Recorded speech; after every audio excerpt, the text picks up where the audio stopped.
Okay, welcome. I think we're about at page 8 of Gravity's Rainbow. Last time we just got to the first break in the story, and we're ready to go. Across a blue tile patio, in through a door to the kitchen. Routine. Plug in American blending machine, one from Yank last summer. Some poker game. Table stakes. BOQ. Somewheres in the north. Never remember now. Chop several bananas into pieces. Make coffee in urn. Get can of milk from cooler. Puree bananas in milk. Lovely. I would coat all the booze-corroded stomachs of England. Bit of marge. Still smells all right. Melted skillet. Peel more bananas. Slice lengthwise. Marge sizzling. In go long slices. Light oven. Whoop. Blow us all up someday. Oh, haha, yes. Peel whole bananas to go on broiler grill soon as it heats. Find marshmallows.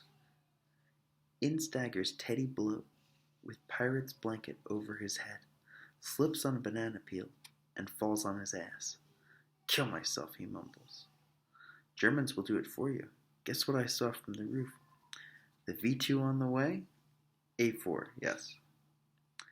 I watched it out the window about 10 minutes ago. Looked queer, didn't it? Haven't heard a thing since, have you? It must have fallen short, out to sea or something. 10 minutes. Trying to read the time on his watch. At least. Bloat is sitting on the floor, working the banana peel into a pajama lapel for a boutonniere. Pirate goes to the phone and rings up Stanmore after all. Has to go through the usual long routine, but knows he's already stopped believing in the rocket he saw.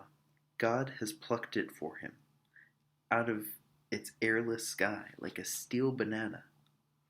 Prentice here, did you have anything like a pip from Holland a moment ago? Aha, yes, we saw it. This could ruin a man's taste for sunrises, he rings off. They lost it over the coast. They're calling it premature brunchless. Cheer up, Teddy, crawling back toward the busted cot. There'll be more.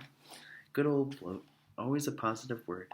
Pirate, for a few seconds there, waiting to talk to Stanmore, was thinking, danger's over. Banana breakfast is saved. But it's only a reprieve, isn't it? There will indeed be others, each just as likely to land on top of him. No one either side of the front knows exactly how many more. Will we have to stop watching the sky? Osbie Feel stands in the minstrel's gallery, holding one of the biggest of Pirate's bananas so that it protrudes out of the fly of his striped pajama bottoms, stroking with his other hand the great jaundiced curve in triplets against 4-4 toward the ceiling. He acknowledges dawn with the following. Time to gather your arse up off the floor, have a banana, brush your teeth, and go toddling off to war. Wave your hand to sleepy land, kiss those dreams away. Tell Miss Grable you're not able, not till V.E. Day-o. Everything will be grand in Civvy Street. Have a banana, bubbly wine, and girls with lips so sweet. But there's still the German or two to fight, so show us a smile that's shiny bright. But then, as we may have suggested once before, gather your bloomin' arse from up off the floor. There's a second verse, but before he can get quite into it, prancing Osbie is leaped upon and thoroughly pummeled, in part with his own stout banana, by Bartley Gobich, de Coverley Pox, Morris Saxophone Reed, among others. In the kitchen, black market marshmallows slide languid into syrup atop Pirate's double boiler, and soon begin to thickly to bubble. Coffee brews on a wooden pub sign daringly taken one daylight raid by a drunken Bartley Gopich, across which still survives in intaglio the legend Snipe and Shaft. Teddy Bloat is mincing bananas with a great isosceles knife, from beneath whose nervous blade Pirate, with one hand, shovels the blonde mash into waffle batter resilient with fresh hen's eggs, for which Osbie Feel has exchanged an equal number of golf balls, these being even rarer this winter than real eggs. Other hand blending the fruit in, not over vigorously, with a wire whisk, while surly Osbie himself, sucking frequently at a half-pint milk bottle filled with Vat 69 and water, tends to the bananas in the skillet and broiler. Near the exit of the blue patio, De Coverley Pox and Joaquin Stick stand by a concrete scale model of the Jungfrau, which some enthusiast back during the 20s spent a painstaking year modeling and casting before finding out it was too large to get out of any door. Socking the slopes of the famous mountain with red rubber hot water bags full of ice cubes, the idea being to pulverize the ice for Pirate's banana frappes. With their night's growths of beard, matted hair, bloodshot eyes, miasmata of foul breath, De Coverley and Joaquin are wasted gods urging on a tardy glacier. Elsewhere in the maisonette, other drinking companions disentangle from blankets, one spilling wind from his, dreaming of a parachute, piss into bathroom sinks, look at themselves with dismay in concave shaving mirrors, slap water with no clear plan in mind onto heads of thinning hair, struggle into Sam Brown's, dub shoes against rain, later in the day, with hand muscles already weary of it, sing snatches of popular songs whose tunes they don't always know, lie, believing themselves warmed. In what patches of the new sunlight come between the mullions, begin tentatively to talk shop as a way of easing into whatever it is they'll have to be doing in less than an hour. Lather necks and faces, yawn, pick their noses, search cabinets or bookcases for the hair of the dog that, not without provocation and much prior conditioning, bit them last night. Now there grows among all the rooms, replacing the night's old smoke, alcohol, and sweat, the fragile, museous odor of breakfast.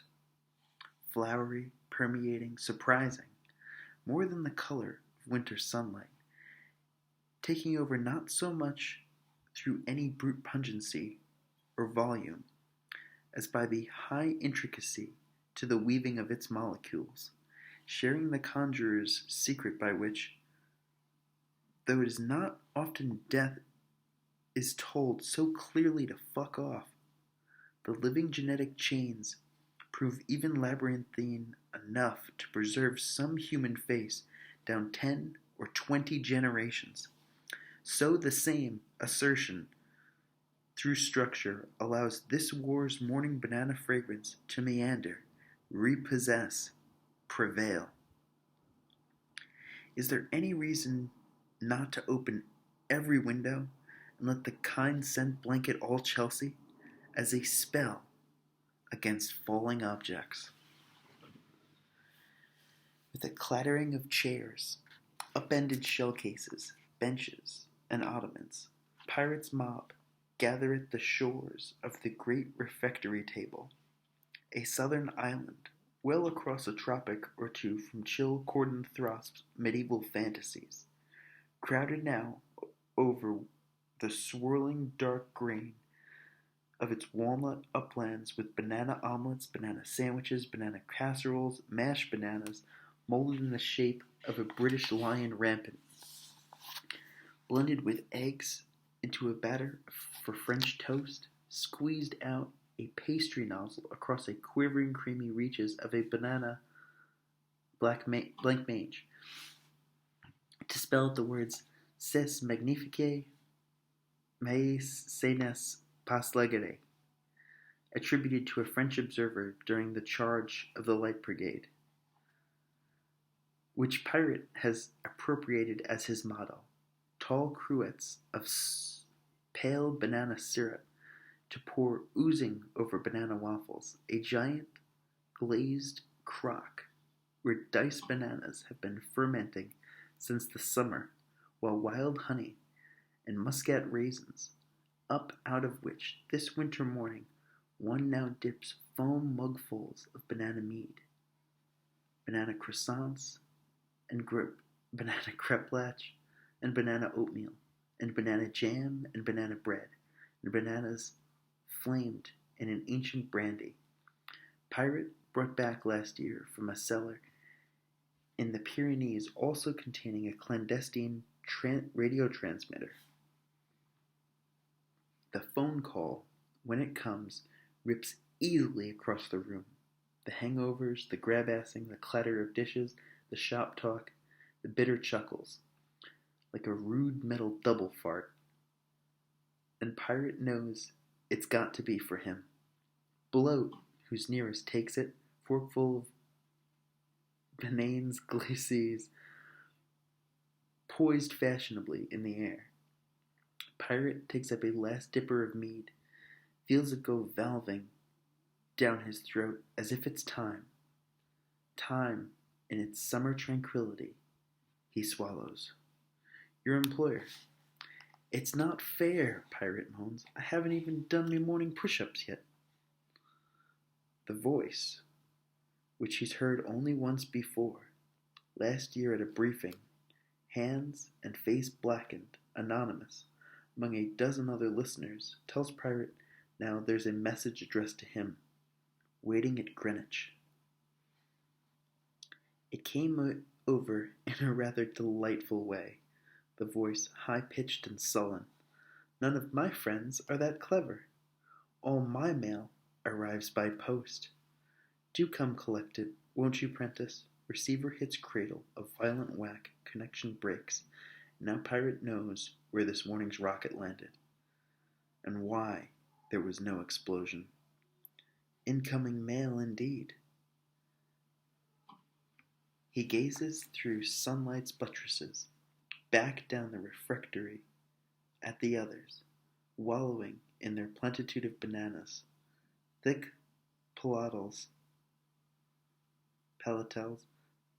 of their hunger lost somewhere in the stretch of morning between them and himself. 100 miles of it, so suddenly.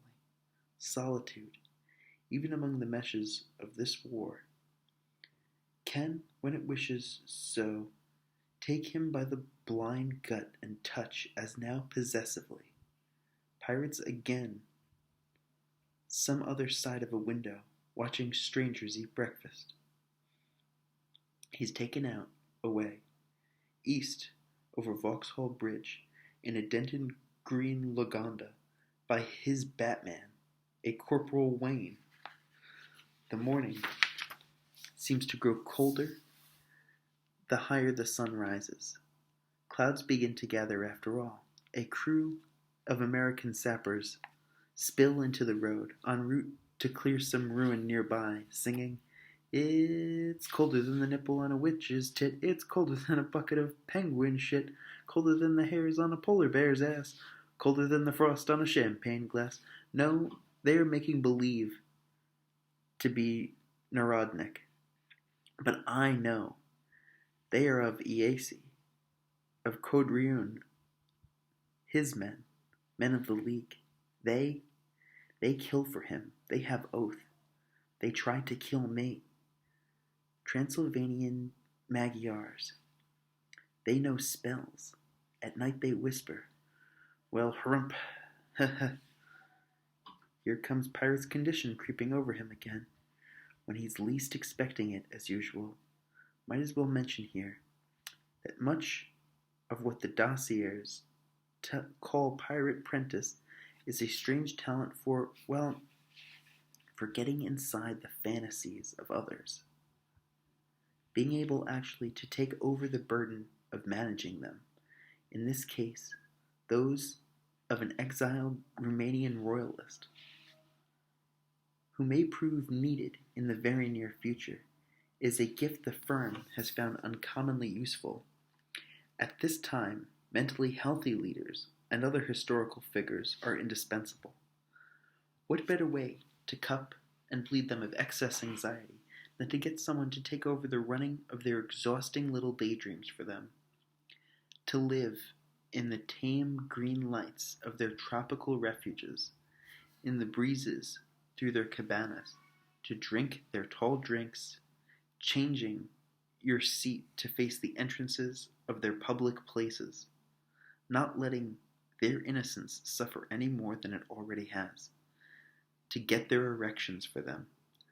At the oncome of thoughts the doctor feels are inappropriate, fear all that they cannot afford to fear, remembering the words of PMS Blackett, "You can't run a war on gusts of emotion.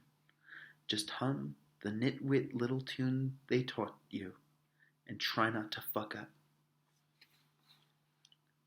Yes, I'm the fellow that's been having other people's fantasies, suffering what they ought to be themselves. No matter if girlie's on my knee, if Cruppingham Jones is late to tea, I don't even get to ask for whom the bells. Now over lots of tubas and close harmony trombones. It never does seem to matter if there's danger, for danger's a roof I fell from long ago. I'll be out one day and never come back. Forget the bitter you owe me, Jack. Just piss on my grave and carry on the show. He will then actually skip to and fro, with his knees high, and twirling a walking stick, with W.C. Fields' head, nose, top hat, and all, for its knob, and surely capable of magic, while the band plays a second chorus. Accompanying will be a phantasmagoria, or real one, rushing toward the screen, in over the heads of the audiences, on little tracks of an elegant Victorian cross-section resembling the profile of a chess knight, conceived fancifully, but not vulgarly so. Then, rushing back out again, in and out, the images often changing scale so quickly, so unpredictably, that you're apt now and then to get a bit of lime green in with your rose.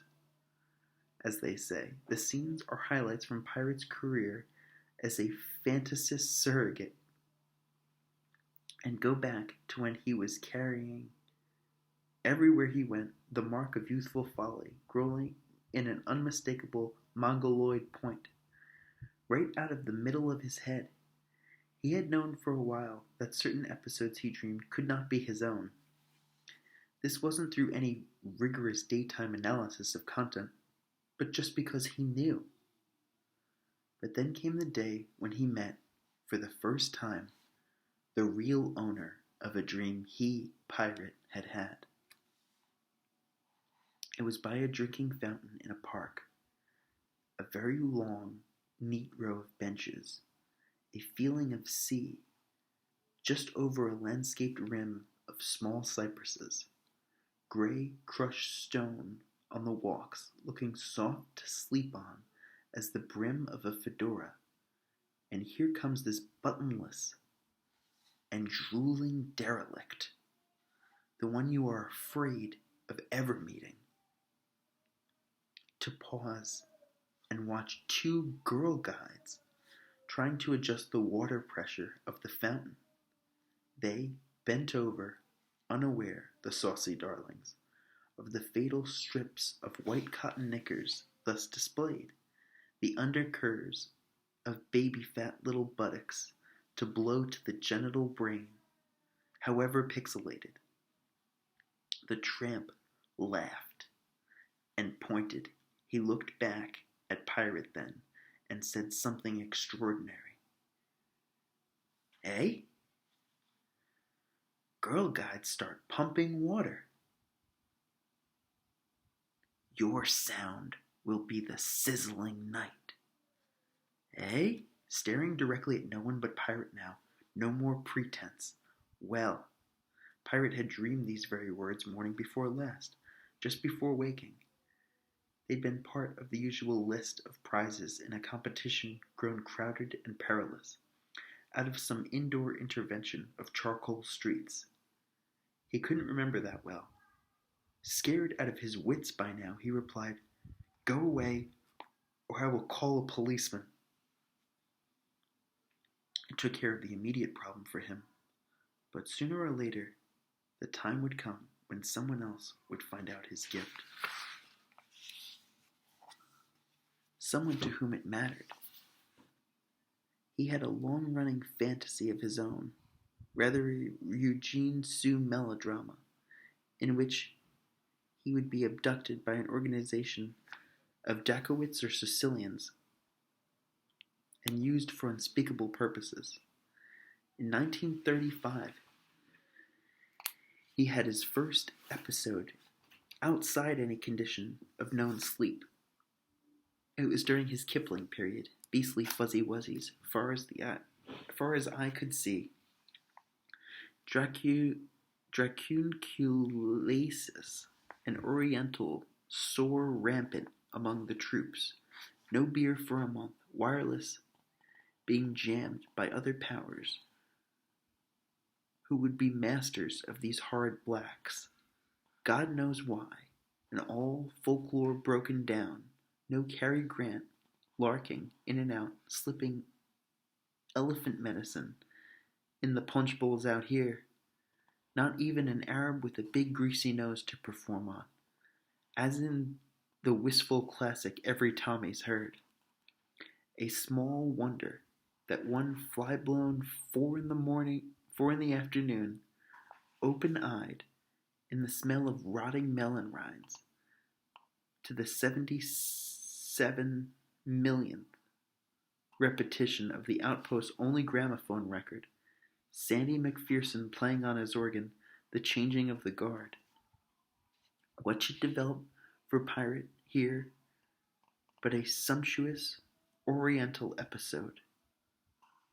Vaulting lazily and well over the fence, sneaking in to town to the forbidden quarter, there to stumble into an orgy held by a messiah no one has quite recognized yet, and to know, as your eyes meet, that you are his John the Baptist, his Nathan of Gaza, that it is you who must convince him of his Godhead, proclaim him to others, love him both profanely and in the name of what he is.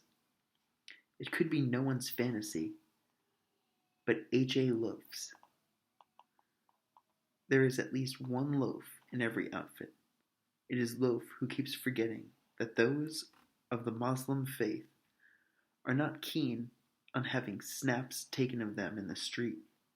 It is Loaf who borrows one's shirt, runs out of cigarettes, finds the illicit one in your pocket, and lights up in the canteen at high noon,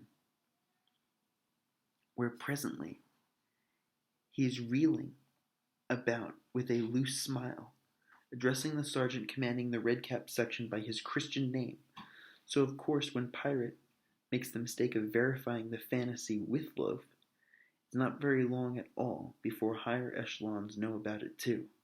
Into the dossier it goes, and eventually the firm, in their tireless search for negotiable skills, will summon him under Whitehall to observe him in his trances across the blue-beige fields and the terrible paper gaming His eyes rolled back into his head, reading old graffiti on his own sockets. The first few times, nothing clicked. The fantasies were okay, but belonged to nobody important. But the firm is patient, committed to the long run, as they are. At last, one proper Sherlock Holmes London evening, the unmistakable smell of gas came to Pirate from a dark street lamp, and out of the fog ahead materialized a giant, organ-like form. Carefully, black-shod step by step, Pirate approached the thing. It began to slide forward to meet him, over the cobblestones, slow as a snail, leaving behind some slime brightness of street wake that could not have been from fog. In the space between them was a crossover point which Pirate, being a bit faster, reached first. He reeled back in horror, back past the point, but such recognitions are not reversible. It was a giant adenoid, at least as big as St. Paul's, and growing hour by hour. London, perhaps all England, was in mortal peril. This lymphatic monster had once blocked the distinguished pharynx of Lord Blatherard Osmo, who at the time occupied the Novi Pazar desk at the Foreign Office, an obscure penance for the previous century of British policy on the Eastern question. For on this obscure sandjack had once hinged the entire fate of Europe. Nobody knows where it is on the map. Nobody ever think it could start such a flap. Each Montenegrin and Serbian too, waitin' for something right out of the blue. Oh, honey, pack up my Gladstone and brush off my suit, and then light me up my big fat cigar. If you want my dress, it's the Orient Express to the Sandjack of Novi Pazar. Chorus line of quite nubile young woman, naughtily attired in busbies and jackboots, dance around for a bit here, while in another quarter, Lord Blatherard Osmo proceeds to get assimilated by his own growing adenoid, some horrible transformation of cell plasma. It is quite beyond Edwardian medicine to explain. Before long, top hats are littering the squares of Mayfair, cheap perfume hanging ownerless in the pub lights of the East End as the adenoid continues on its rampage, not swallowing up its victims at random. No. The fiendish adenoid has a master plan. It's choosing only certain personalities useful to it. There is a new election, a new preterition abroad in England, here that throws the Home Office into hysterical and painful episodes of indecision. No one knows what to do. A half-hearted attempt is made to evacuate London. Black phaetons clatter in massive ant cortege over the trusswork bridges. Observer balloons are stationed in the sky. Got in Hampstead Heath, just sitting, breathing, like going in and out. Any sort of sound down there. Yes, it's horrible. Like a stupendous nose sucking in snot. Wait, now it's beginning to... Oh no. Oh God, I can't describe it. It's so beast. The wire is snapped. The transmission ends.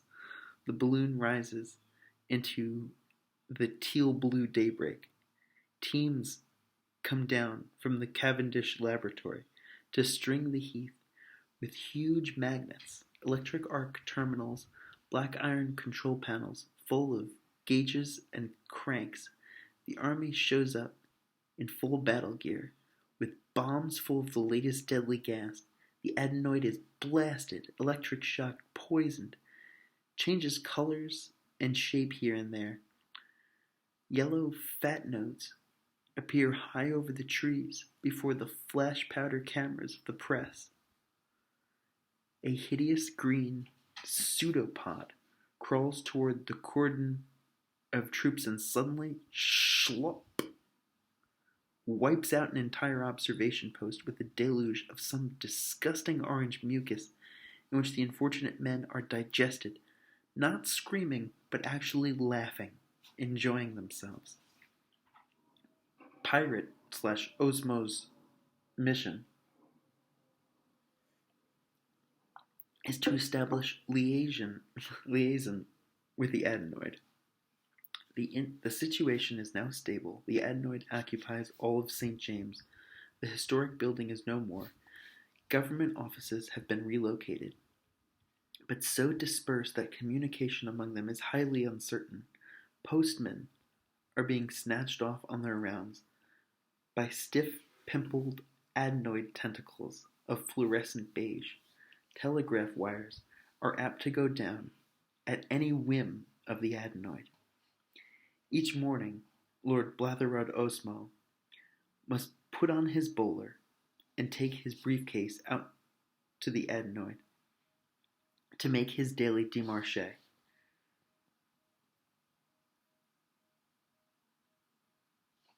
It is taking up so much of his time he's begun to neglect Novi Pazar, and F.O. is worried. In the 30s, balance of power thinking was still quite strong. The diplomats were all down with Balkanosis. Spies with foreign hybrid names lurched in the stations of the Ottoman rump. Coded messages in a dozen Slavic tongues were being tattooed on bare upper lips, over which the operatives then grew mustaches, to be shaved off only by authorized crypto officers, and skin then grafted over the messages by the firm's plastic surgeons. Their lips were palimpsests of secret flesh, scarred and unnaturally white, by which they all knew each other. Novi Pazar, anyhow, was still in a Croix mystique on the palm of Europe, and F.O. finally decided to go to the firm for help. The firm knew just the man. Every day for 2.5 years, Pirate went out to visit the St. James Adenoid. It nearly drove him crazy.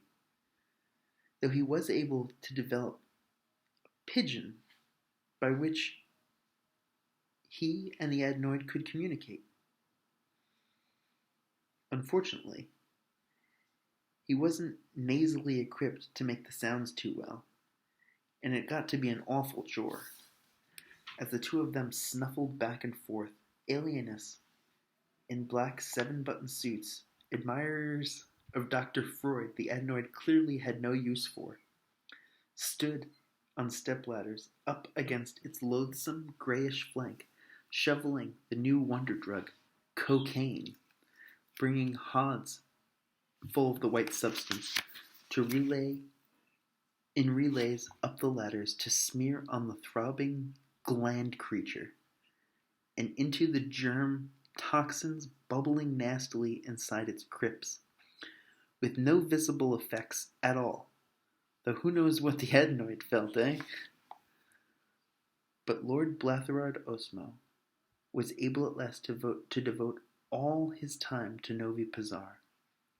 Early in 1939, he was discovered mysteriously suffocated in a bathtub full of tapioca pudding at the home of a certain Viscountess. Some have seen in this the hand of the firm. Months passed, World War II started, years passed. Nothing was heard from Novi Pazar. Pirate Prentice had saved Europe from the Balkan Armageddon the old men dreamed of, giddy in their beds with its grandeur, though not from World War II, of course. But by then, the firm was allowing Pirate only tiny homeopathic doses of peace. Just enough to keep his defenses up, not enough for it to poison him. Okay, it's the end of episode 2. Again, throughout, there's a lot of German words in this, and my pronunciation is going to be atrocious at parts. But that's the end of the introduction to Pirate, and a lot of bizarre things we just passed. The whole story with the Adenoid is definitely a symbol for what the whole book is kind of obsessed. Like, the main idea of it is the emergence of nuclear war, and that these giant weapons are very closely linked with sexuality. And I think that goes to the first line that we read in the beginning, which is a screaming comes across the sky. This happened before, but there's nothing to compare it to now. And I think that is that when you're saying that there's nothing to compare it to, that nothing is a... Nell's here. It's funny. That nothing to compare it to is really the end of all life on Earth. And that's not... Later on, we'll kind of... There's a moment where they kind of discuss it on what entropy is, and how that's more of like a feminine kind of assimilation of things. Like, that's nature doing what it does, which is breaking things down, chaos emerging, things falling apart.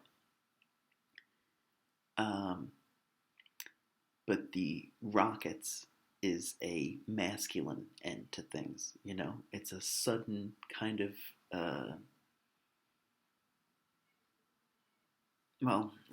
there's a lot that will kind of be suggestive about it. Obviously, the rocket looking very much like an erection is one thing, and they'll constantly be playing around with this idea. But how it's a sudden end of things, it's a physical consummation of the war that human society has kind of always been about. So, again, that's all for now. Again, that's episode 2.